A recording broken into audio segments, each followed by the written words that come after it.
The Gators Breakdown podcast is ready to go. I'm your host, David Waters, and you can find me on Twitter at GatorDave_SCC. And joining me for this episode, as he does every week, is Will Miles, and you can find him on Twitter at WillMilesSCC and his site, readandreaction.com. Will Miles, are you excited for another matchup with the Michigan Wolverines? Hey, man, I'm always excited for any time the Gators are playing. I mean, we got one more game left in the season, and, we're going to spend all summer saying, God, I just can't wait till there's football. I remember doing it all last summer. I am not going to take any games for granted whatsoever. If we get to watch the Gators play football, I am excited, and I want to break it down. Hey, this time a year ago, we weren't watching them. We weren't getting ready for our Gators to play a bowl game. And a year later, Dan Mullen has us going to a New Year's Six bowl, the Peach Bowl in Atlanta. Well, oh, how the tides have turned, because last year plenty of people from Tallahassee were giving us an awful lot of crap about 4-7 and McElwain and all that sort of stuff, and even pointing towards Mullen not being able to beat the big fish when he was at Mississippi State. But he's certainly proven people, including myself, wrong, and this season has done better than I expected. And hey, the team's 9-3. We got an opportunity to get a 10-win season, got an opportunity to beat a top 10 team in Michigan, and have an opportunity to really prove. Last year we opened up with Michigan, and that's one of those things where you look at it and say, okay, we were about 30 points behind there were a couple of pick sixes, but the offense just looked atrocious in that game, and the Gators were clearly behind Michigan in that game. And it's a lot of the same team for both teams coming into this game. So we'll get to see sort of what kind of progress has been made. Absolutely, and we'll extend that thought right there that Will left us with there. But remember, before we do, you can find Gators Breakdown on news4jax.com/Gators Breakdown. You'll find all the Gators Breakdown episodes as well as articles from the News for Jax sports team. Also, catch us on iTunes, Google Play, YouTube, Spotify. When using those services, please share, rate, and review the show. And on social media, follow Gators Breakdown on Twitter and Facebook at Gators Breakdown. And Will, you mentioned kind of not too much has changed, especially as far as the Michigan defense goes from when these two teams matched up last season. Big news came out on Sunday, not long after the matchup was announced, that one of Michigan's best defenders in Rashawn Gary will sit out versus the Gators to prepare himself for the NFL draft. And of course, that should only help the Gators. But it's no surprise that Jim Harbaugh and Don Brown have one of the best defenses in the country. But Will, the only solace in looking at the game from last season and the opener there should be no shortage of motivation for the Gators team, but especially for the offense. Felipe Franks was making his first start. Jordan Scarlett was caught up in that credit card scandal and didn't play in this game or the season. The offensive line was abused all game long, and then had Jim McElwain say in the post game, quote, "Their guys were bigger and stronger." McElwain said after that game, and they whooped us, plain and simple, end the quote. So I know that game was a year ago, but I can see some off-field motivation and intrigue here based on that first game in the opener last year.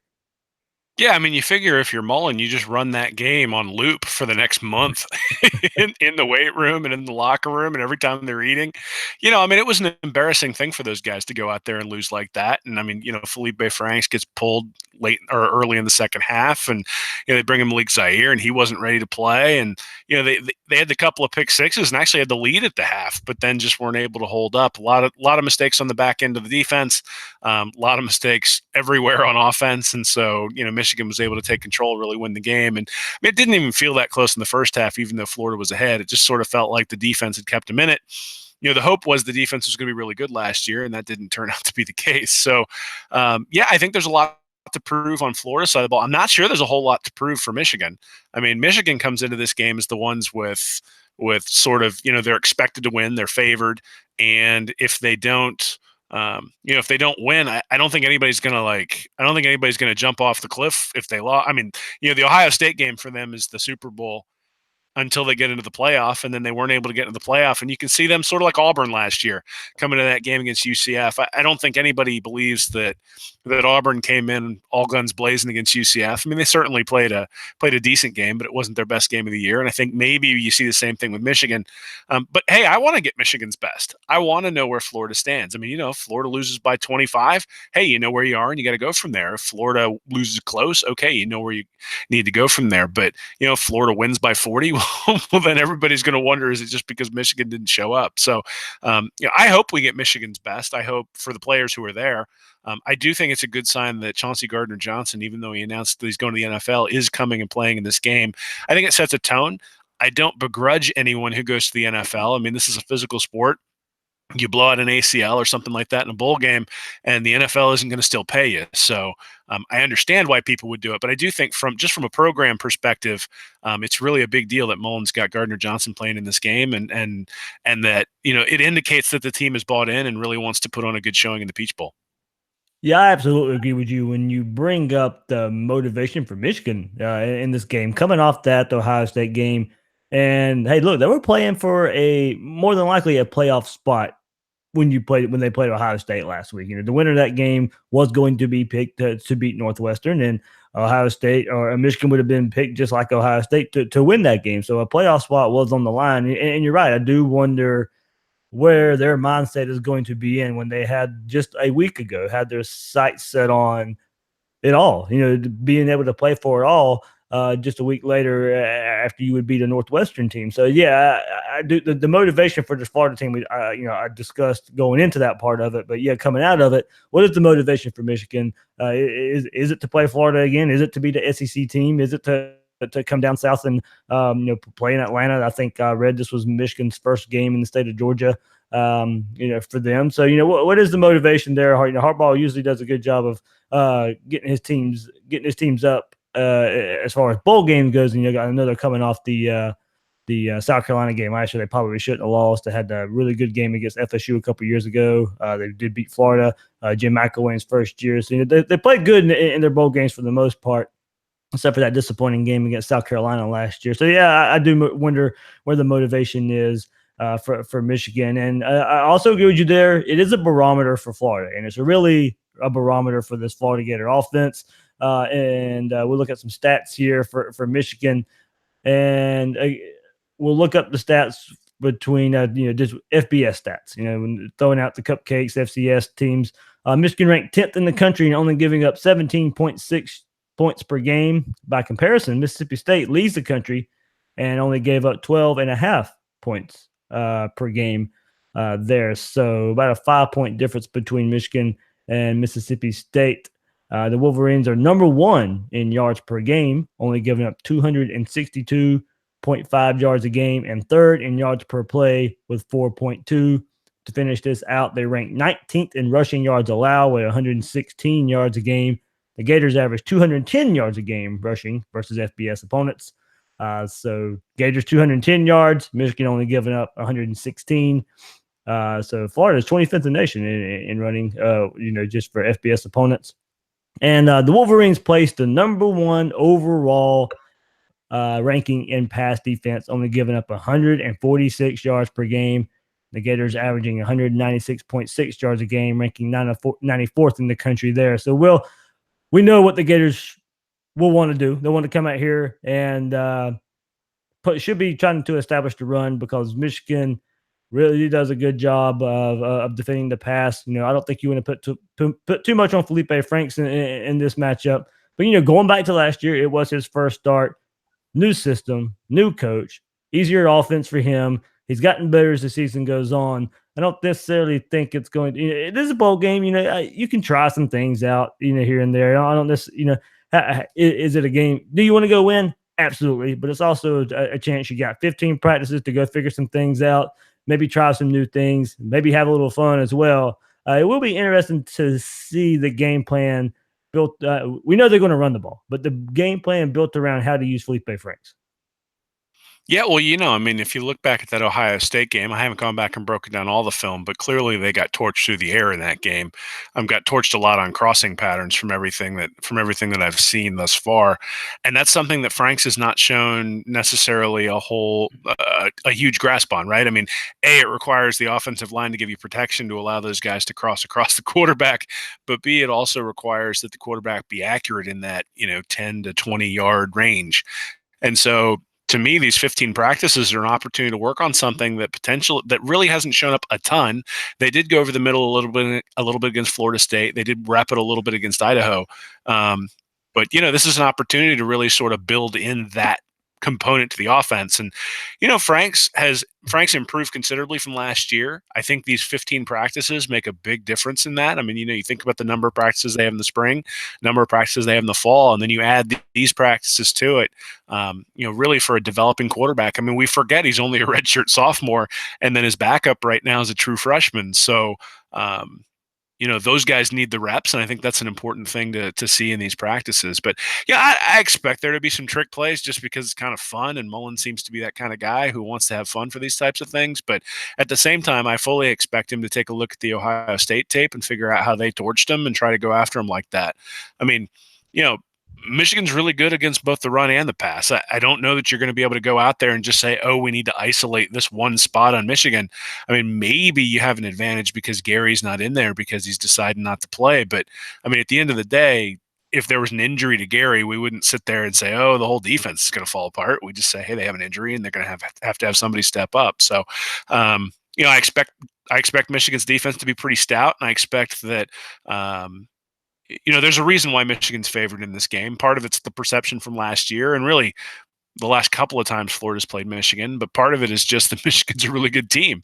And there's been some debate recently about whether Florida's really a top 10 team, and Florida has the opportunity to prove it right here. I mean, you look at the statistics, and Michigan should win the game, just the baseline statistics. But you look at, Florida really has a lot to prove here, and they're going to have the opportunity to do that. And Mullen's going to be drilling that into his players for the next month. Absolutely. And looking at the positive for Michigan and looking at their best game of the season, I think given the opponent, they held a pretty good offense in Penn State to 7 points. On offense here, they had 259 yards rushing and held Penn State to 68 yards rushing. Trace McSorley only had 83 yards passing, going 5 of 13. And Shea Patterson, the Michigan quarterback, was 11 of 17 for 144 yards. He wasn't going to be asked to do much when they ran for 259 yards. But in that defense, going against a Penn State offense that at times can put it together. Yes, they were going through a new offensive coordinator with Joe Moorhead being at Mississippi State, but really, only 68 rushing yards. And McSorley, we know the type of playmaker he is, 5 of 13 for 83 yards. So that Michigan defense was really on it in that game. So, the Gators are going to have to put more points on the board than they did against a similar defense like Mississippi State. When you look at kind of the statistics, if you would go just by pure numbers, Mississippi State, Michigan, very similar in what they did on defense this year. The Gators only put up 13 points against that Mississippi State defense. And this would be one of the best defenses the Gators play this season. Yeah, I think it's interesting when you look at the Michigan schedule. So one of the things that I did today was look at how they've done at home versus how they've done on the road. So at home, they were 6-0.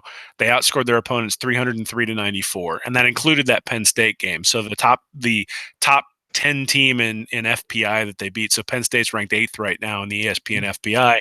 They beat them pretty large at home. But when you look at on the road, they lost to Ohio State. They lost to Notre Dame. They played Northwestern. It was 20-17. Michigan State was 21-7. The only team they beat handily was Rutgers on the road, and everybody beats Rutgers on the road. So that was 42-7. So when you look at their road record, they were 139 points to 117 points given up, and that's they actually are a little bit fortunate to come out of that at 4-2, and so you do wonder whether there's a real advantage to having them in a neutral site. I mean, this should be a Florida home game. Yeah, sitting in Atlanta, this should be a Florida home game, and you look at those splits and you say, okay, yeah, they dominated a really good Penn State team at home, but then they got dominated by a good Ohio State team on the road. And if this turns into a road game for Michigan in that dome and Florida's fans really show out, I think in some capacity that's a place where Michigan has struggled, and they have not been the same team away from Ann Arbor. And every team struggles on the road to some extent, but not like this. I mean, this is basically they've got the same amount of points scored and against. And then you look at their record against top 10 teams, and they've got 98 points scored, 93 points against. They're 1-2. So they beat Penn State, but they lost to Ohio State and Notre Dame. Again, those are very good teams, but how would Florida do against those? If you look at the same record for Florida, you got LSU in there, but you got Georgia in there, and Mississippi State, depending upon how you're actually ranking teams, the FPI has them pretty high up. So I don't think this is as big of a walk as some people may think. I think when you look at the overall statistical data against FBS opponents, yeah, Michigan has an advantage, but I think Florida going through the SEC gauntlet. I mean, when you look at Michigan's schedule, they didn't have any of the FCS cupcakes like Florida did, but they did have Western Michigan, SMU, Nebraska early in the season when they were terrible. Maryland, Wisconsin, who had a bad year this year. They did beat Penn State, but then Rutgers and Indiana, they barely beat Indiana at home, 31-20. And that game was closer than that, if memory serves me correct. So, Yeah. again, I think there's an opportunity to get them. I think if Michigan comes out and plays their absolute best game, Florida's really going to have to play well to win. I think if Michigan comes out a little bit flat, or if that home and road split is really reflective of who they are, I think Florida might be able to get a leg up. All right, we brought up I brought up their best game against Penn State. I don't think we can look past the Ohio State game. It is a what have you done for me lately type of world.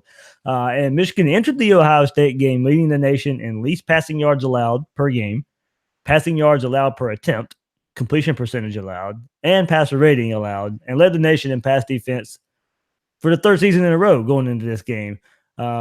The Buckeyes entered, the game second nationally in total offense. And hey, look, it was Haskins and the Buckeyes that showed up in that game. The Buckeyes' 62 points marked the second most Michigan has allowed in 139 seasons, being bested by Illinois 65 points. And that was a triple overtime game in 2010.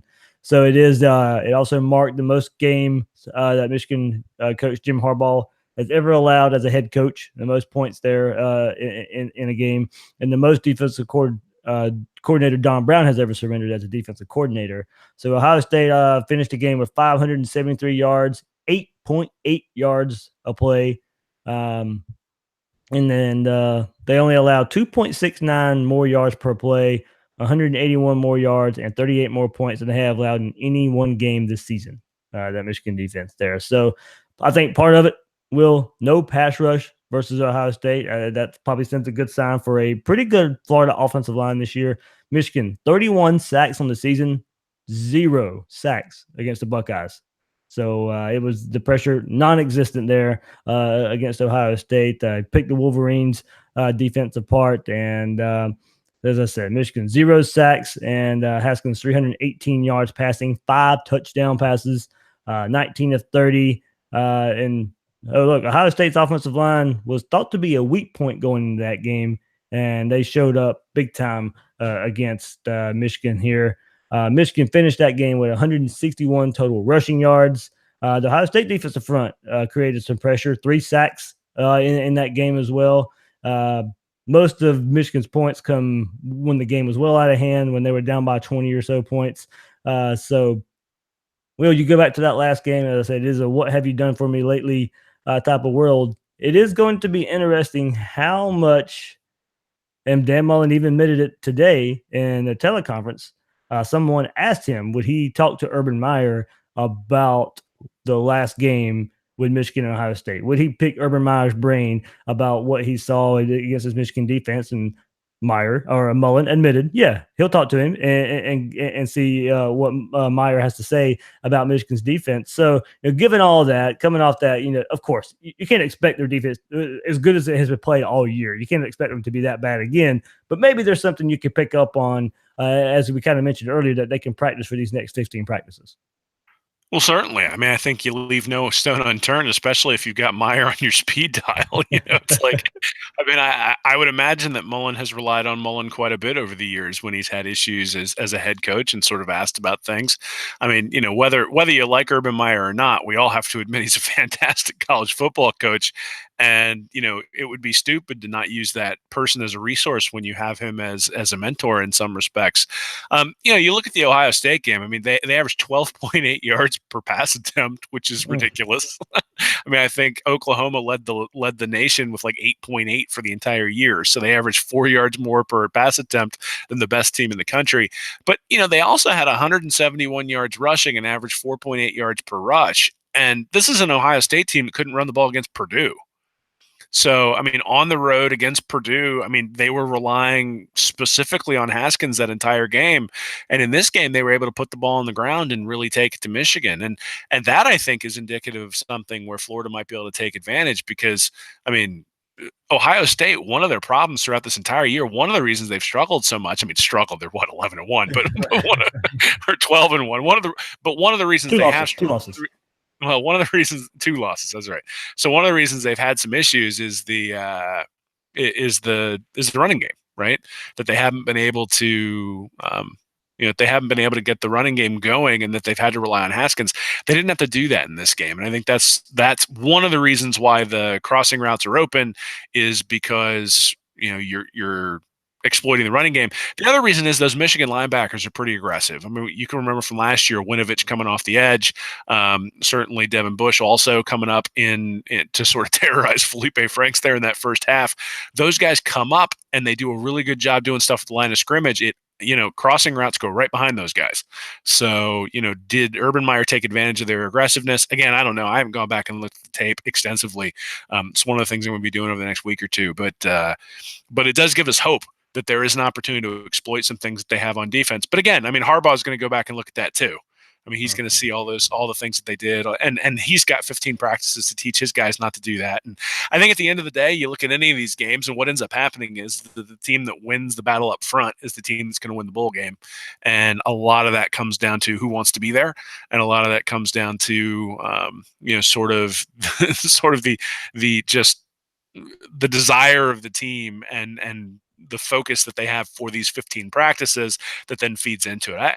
I do wonder whether we'll hear some stuff from Mullen if he feels like his guys are slacking a little bit, whether he'll start talking to the media about how they're not prepared or whether he'll just keep things silent. But we'll know after the first quarter. I mean, that's pretty much when we've known with every Michigan game the last couple of years. Every time we played them, it's been, we've been getting dominated up front. So, that's the thing I'd look for first right off the bat. And, and we'll see what happens.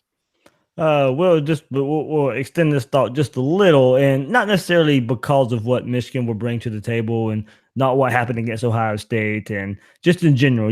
Last week on readreaction.com, you released a pretty in-depth look at the Florida offense and what made it click this year and why it was so much better in 2017 than it was in 2018. As a broad stroke, what has Florida done so much better this year that they can bring to the table against Michigan? Yeah, the biggest thing that they've done is that the offensive line by making Felipe Franks a threat to throw the ball. So, last year there were plenty of opportunities where the backside was open and Franks either didn't have the freedom or didn't have the ability or didn't have the confidence to pull the ball out. And that meant the defensive end could crash.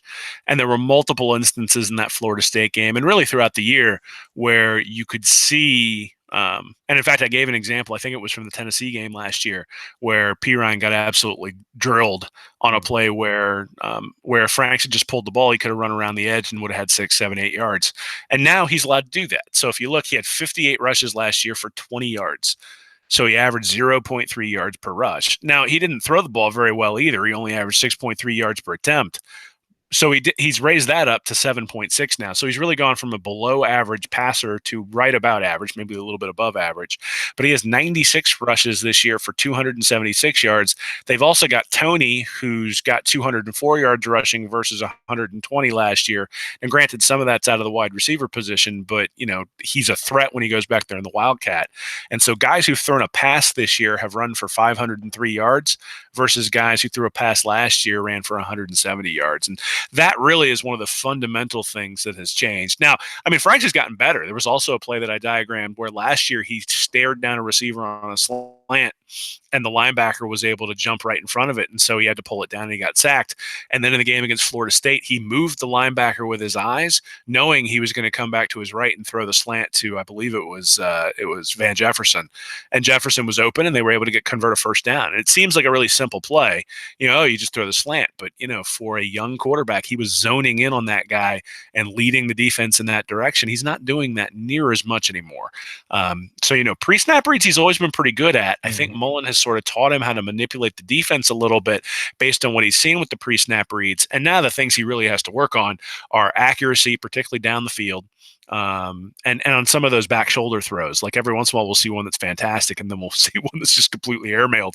And certainly in that Missouri game, the accuracy had a lot to be desired. But that's one place to work. The other place he's going to have to work is sort of the post snap read. So when the defense changes something up after the initial snap. Now last year he ran out of bounds 4 yards behind the line of scrimmage. This year he throws the ball away or he takes off and he gains 3 or 4 yards. Next year the progression is going to have to be, okay, they've made a change. Now they've exposed themselves in some other direction. I'm going to go in that direction and really take advantage of it. So, I think some of it is Franks. I think some of it is Franks being a threat to be the running quarterback. I think a lot of it is just the offensive line is better. I mean, they are getting off their blocks when they have combo blocks. They're getting to the second level. I think some of it is the level of competition. I mean, Florida State, as much as we'd like to think of them as a marquee matchup, this year was not a marquee matchup, and now they have their offensive coordinator taking a pay cut to go be a head coach at UMass. So, did he take the backpack with him? No, he's the offensive coordinator. The backpack will stay because it's on the defense, man. Oh, he's taking dance moves with him. I hope not. I want that stuff to stay. I enjoy mocking them during the off season. That's always fun. Oh, I'm sure Willie keep that stuff. But yeah, I mean, he's not getting rid of dance moves. Oh man, poor Willie. But so anyway, I think if people want to go over there and check it out, if they haven't had a chance to read it, I think it's a pretty good read, and really sort of goes over both the running game and the passing game and the types of things that Dan Mullen's done to open up the offense and sort of the marks that you can see where last year, the players weren't necessarily paying attention. I mean, just simple checks. There's a play against Michigan where Michigan had 10 guys up the line of scrimmage and they were overloaded to the left-hand side, and Florida ran the ball to that side anyway. Franks either didn't have the ability or didn't have the freedom to check out of that. But 10 guys within 5 yards of the line of scrimmage, like on a 2nd and 4, like it has to be a pass play, or at least you have to run away from where the defense is overloaded, and they didn't do either one. This year, that doesn't happen. I mean, for the most part, there have been a few times where you've looked at it and said, that wasn't taking advantage of the numbers. But for the most part, when they have the numbers advantage, they take advantage of it, right? We've seen a lot of those sort of 3rd and 7 quarterback draws just because the numbers dictate it. And we wouldn't have seen any of that last year. All right, some smaller things here, Will, that we can be on the lookout for. Mullen does have experience against Shea Patterson, not so much Todd Grantham. From their time at Mississippi State, Ole Miss. So, the up-tempo mobile quarterbacks have given the Florida defense issues at times this season. So that's something to keep an eye on with Shea Patterson. He's mobile. I don't know. I haven't watched enough of Michigan this year. I have to go back and look and see if they've ran much up-tempo this year. It's not really Harbaugh style, if you want to go and look at it, but something that kind of fits what Shea Patterson wants to do. So kind of have to go and look at that between now and the bowl game and see how much up-tempo that Michigan has run this season. It might be something with these 15 practices. If they haven't run it a whole lot, it might be something they install with these 15 practices, given how much Todd Grantham, that Florida defense, has struggled with that at times this year. Yeah, so the thing they're going to have to watch out for is the running. I mean, so really that last year's Michigan offense is actually sort of the same story as last year's Florida offense. So their quarterbacks combined for negative 131 yards rushing last year. So basically they just got sacked. That was all they ever did. And O'Korn and Spate were really sort of statues back there. And this year you got Shea Patterson, and then Dylan McCaffrey was in there a little bit. And then Joe Milton, Brandon Peters, and Grant Perry got sort of a cup of coffee. But, you look at Patterson and McCaffrey, and, they had 76 rushes between them for, 367 yards. So averaging well over 4 yards a carry when the quarterback carries the ball. My yards above replacement, I have Patterson at 0.79. So he's been not quite. I mean, so 1 is sort of the demarcation line where you say a guy's going from being good to elite.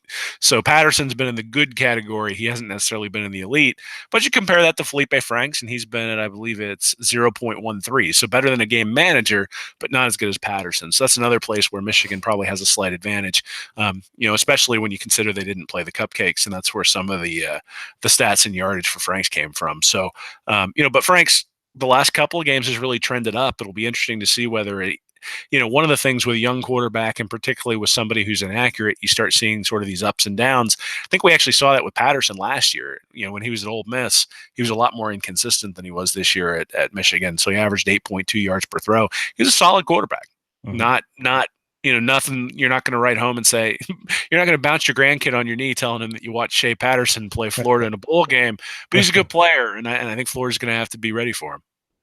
All right, and after that Ohio State game, Harbaugh 38-13 as a head coach, 2-8 against teams that finished the season inside the top 10, 3-11 when they allow 24 more points, and just 5-4 when favored by a touchdown or less. That line opened at 7.5. So if you want to go by some funny numbers there, there's some funny numbers there.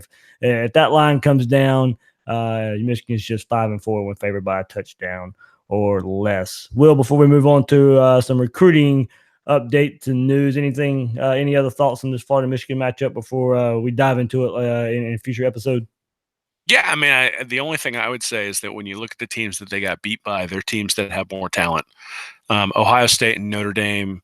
Well, Notre Dame's about equivalent, I guess. Notre Dame averages about 10th, and Michigan's usually around 8th or 9th. Ohio State's always in that 2nd, 3rd, 4th range.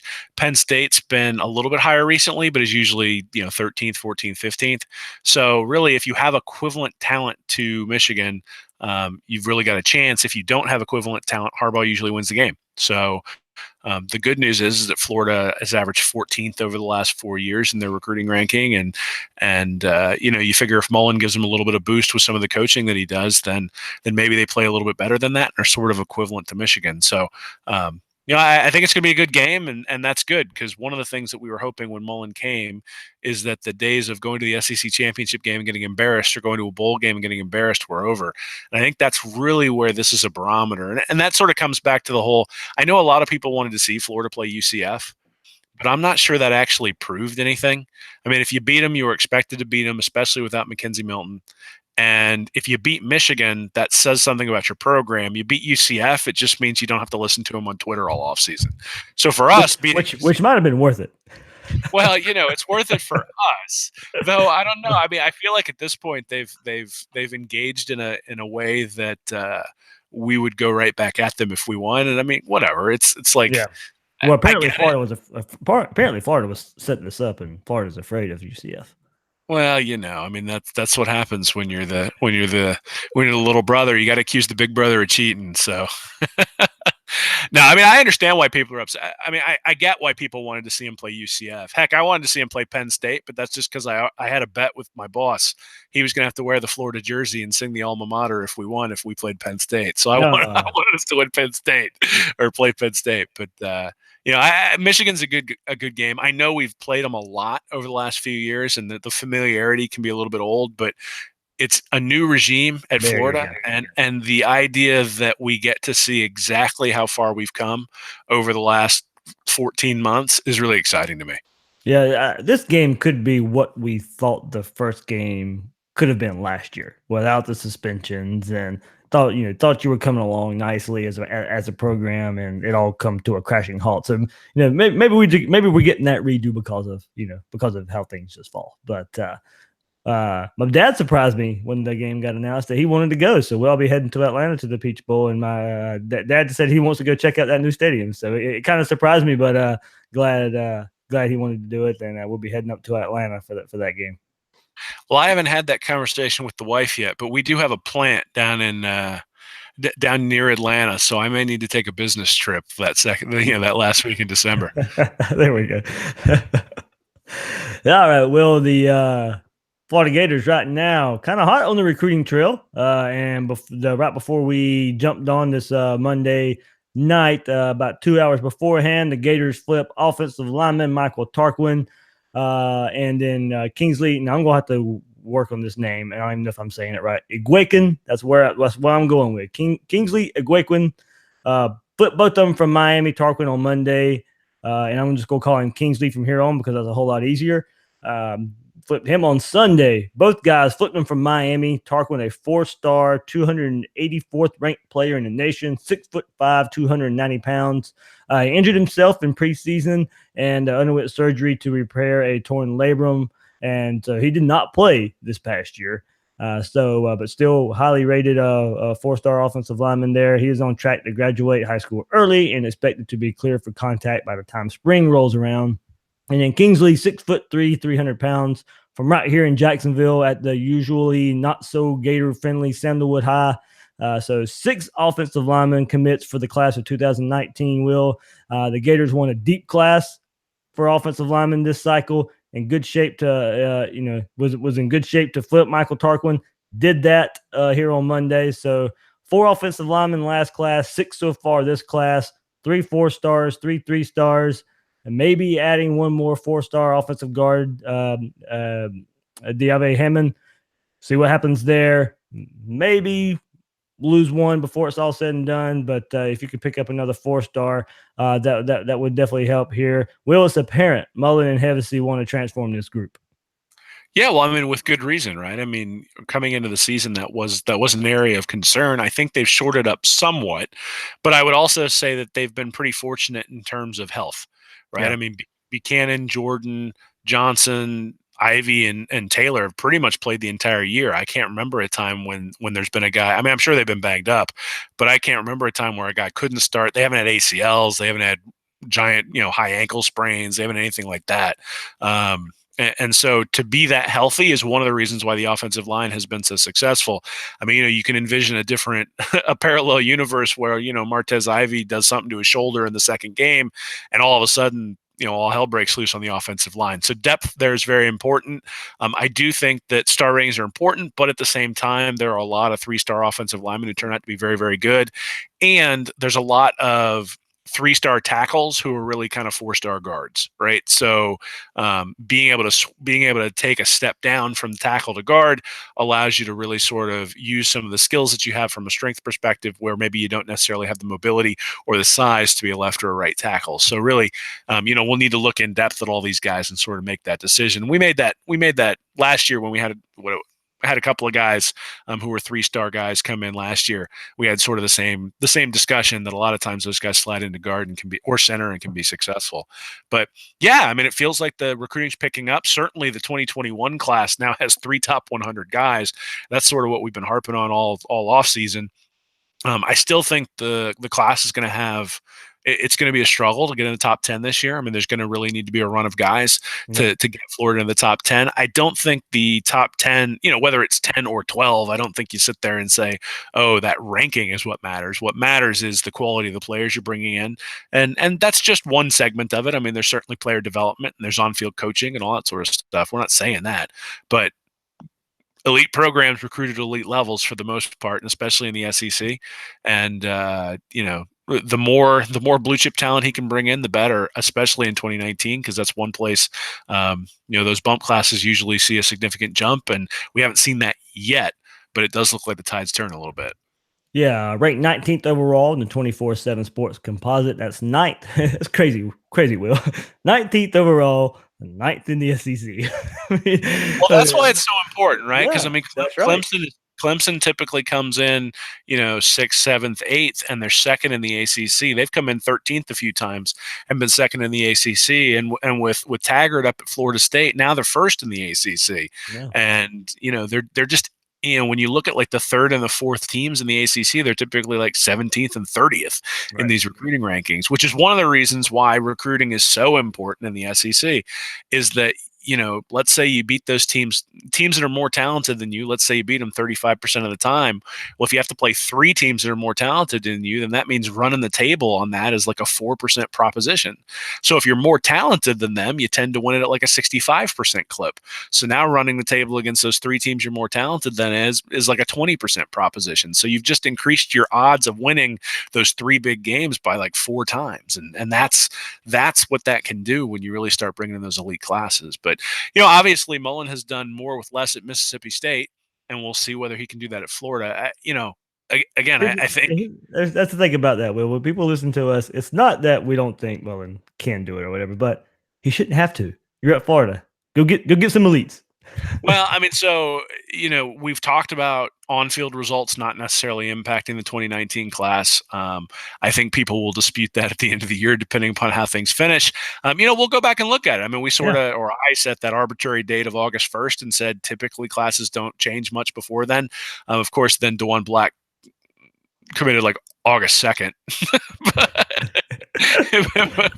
But anyway, he planned it. He planned it. Well, he read your article and was like, "Oh, I'm going to show him." Yeah, well, that's good. Maybe you'll come on the podcast then. But so we'll go back and look at that. And the point of the article was not that Mullen's doomed.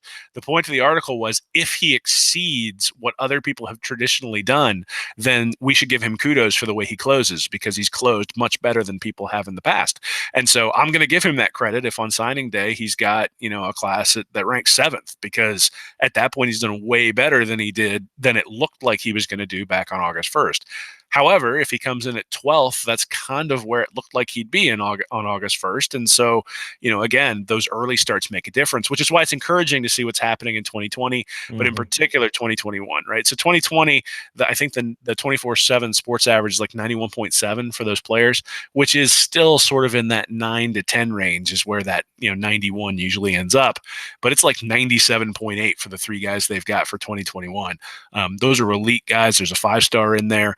And those are the types of guys who need to commit to Florida. And hey, maybe the Muschamp and McElwain eras really did sort of sully the way people felt about the program, and it is going to take a year to sort of build it back and make people think it's moving in the right direction.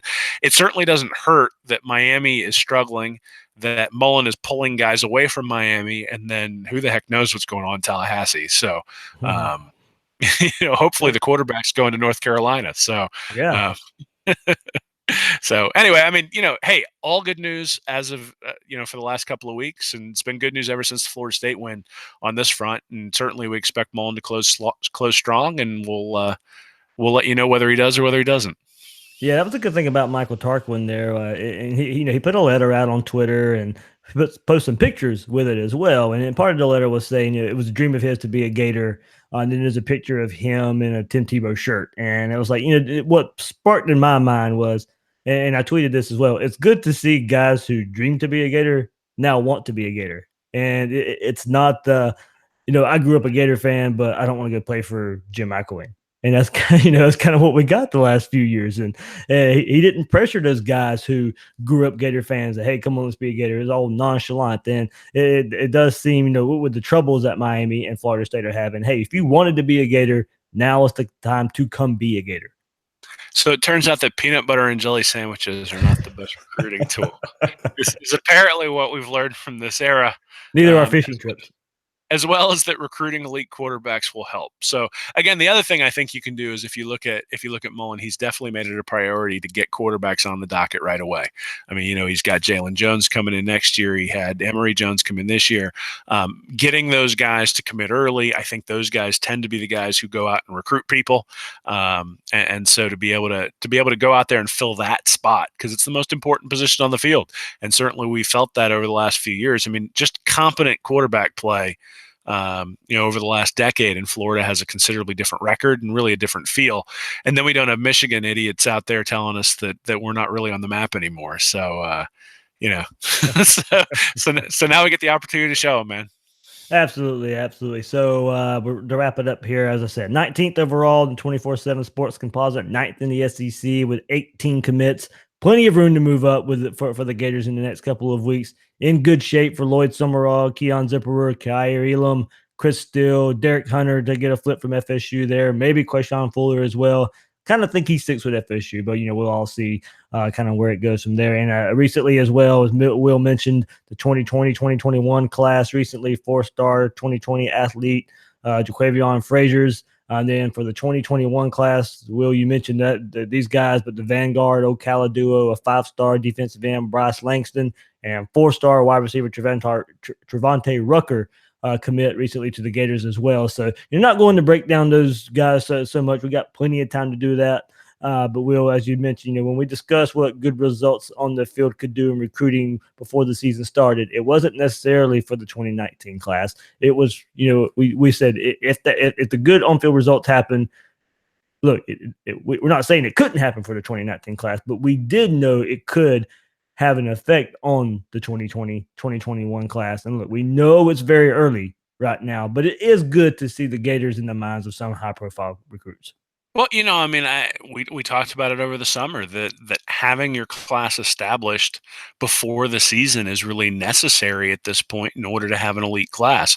And so having these guys on early is only going to bring other guys, is only going to give other guys confidence to latch on to the class. And if you got 6, 7, 8 blue chips and high level blue chips by the time that August 1st deadline rolls around, well, there's no reason to believe you wouldn't have another 8, 9, 10 of them coming in on the backside. And so that's important. The other thing I think we shouldn't gloss over is that some of the guys who've committed recently are from Jacksonville or Yeah. from Ocala, and those are the areas where Florida has to lock down, because you don't necessarily get guys from out of the Panhandle. You don't necessarily, well, maybe now you can, but it has not historically been all that fruitful to go down into South Florida and try to extract guys out of there. There's plenty of talent in the state, in Orlando and Tampa and Jacksonville and even in the Ocala Gainesville area. And if Florida can own those spaces, especially when you've got a guy who's a high level 4-star or a 5-star athlete, I mean, they have to do that. So you think about Laramie Tunsil up in Lake City, and certainly there were some extenuating circumstances there, but those are the kinds of guys that Florida has to lock down, has to bring in, and it looks like Mullen's starting to do that. Yeah, absolutely. Being here in Jacksonville, it hurt me, hurt my heart, Will, to see a lot of those guys going to Miami and going to Ohio State. The guys from Trinity Christian and Rains and all the big time schools here in Jacksonville. Yeah, that should be the case. This has been a Gator territory for so long.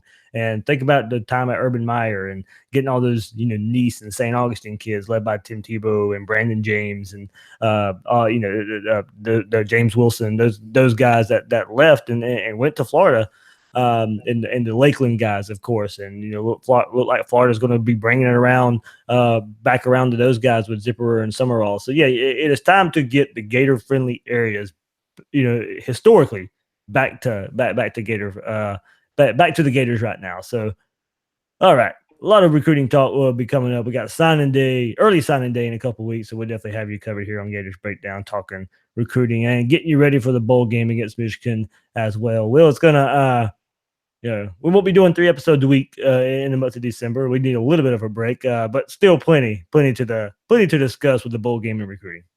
Yeah, man, we'll touch base. I know there were some people who asked if we were going to go away all off season, and that is definitely not true.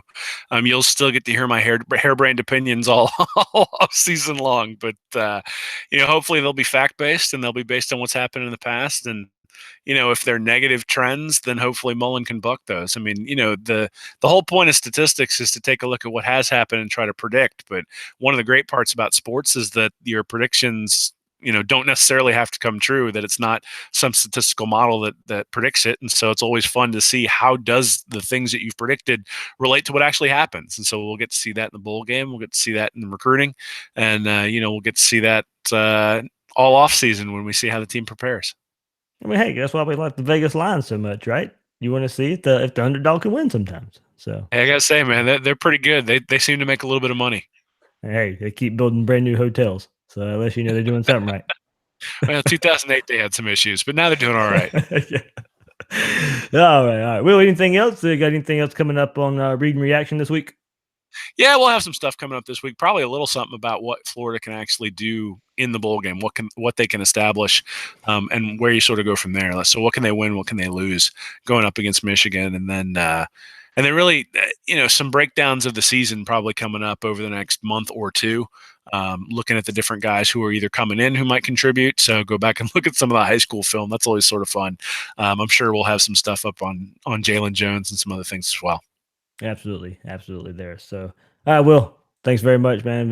Good episode here, and you can find Will on Twitter at Will Miles SEC and his site readandreaction.com. I'm the host of Gators Breakdown, David Waters, and you can find me on Twitter at GatorDave_SEC. Guys and girls out there, thanks for listening to this episode of Gators Breakdown.